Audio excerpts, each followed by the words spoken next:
समंदर एक बहुत ही रहस्यमय जगह है। इसमें बहुत सारे राज छुपे हुए हैं और इनमें से एक राज है जेलीफिश। जेलीफिश असल में मछली नहीं होती, वो प्लैंकटन होती हैं। वो पानी में तैरती रहती हैं, हल्के हल्के धड़कती रहती हैं। उनकी खूबसूरती देखते ही बनती है, लेकिन खबरदार, उनके पास एक छुपा हुआ हथियार होता है। जेलीफिश के पास टेंटेकल्स होते हैं। इन टेंटेकल्स में डंक मारने वाले सेल्स होते हैं। इन सेल्स को नेमाटोसिस्ट कहते हैं। नेमाटोसिस्ट एकदम छोटे छोटे भाले जैसे होते हैं। ये अपने शिकार में जहर छोड़ देते हैं। ये जहर दर्दनाक हो सकता है, जानलेवा भी। जेलीफिश कई शेप और साइज की होती हैं। कुछ तो नाखून जितनी छोटी होती हैं और कुछ कार जितनी बड़ी। लायन माने जेलीफिश के टेंटेकल्स तो 100 फीट तक लंबे हो सकते हैं। सोचो, पानी में उससे टकरा जाओ तो क्या होगा। खतरनाक होने के बावजूद जेलीफिश बहुत ही दिलचस्प जीव हैं।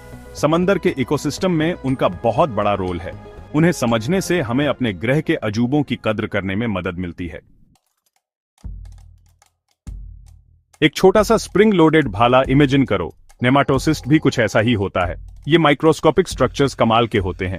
जेलीफिश के डंक के लिए यही जिम्मेदार होते हैं। लेकिन ये काम कैसे करते हैं? नेमाटोसिस्ट छूने या केमिकल क्यूज से ट्रिगर होते हैं। जब ये ट्रिगर होते हैं तो बिजली की रफ्तार से फायर करते हैं। भाला निकलता है और शिकार में जहर छोड़ देता है। ये जहर कई तरह के टॉक्सिन्स का मिक्सचर होता है।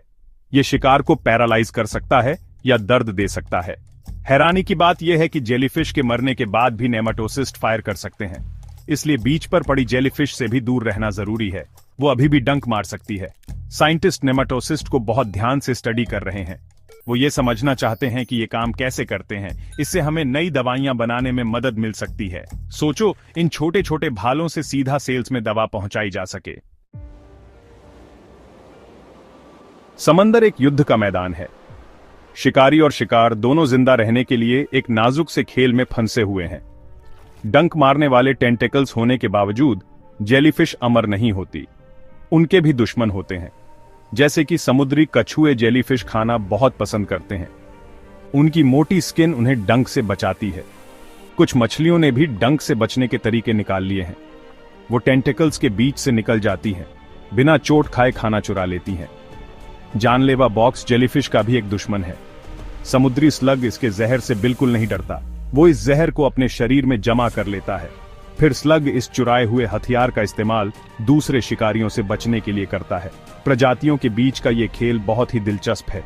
ये समंदर में जीवन की अद्भुत काबिलियत को दिखाता है। ये इकोसिस्टम में बैलेंस की अहमियत को भी दिखाता है। जेलीफिश देखने में सिंपल जीव लग सकते हैं, लेकिन मेडिकल रिसर्च के लिए इनमें बहुत संभावनाएं हैं। इनका जहर खतरनाक होने के बावजूद कीमती कंपाउंड से बना होता है। साइंटिस्ट इन कंपाउंड से नई दवाइयां बनाने के लिए स्टडी कर रहे हैं। रिसर्च का एक एरिया है दर्द कम करना।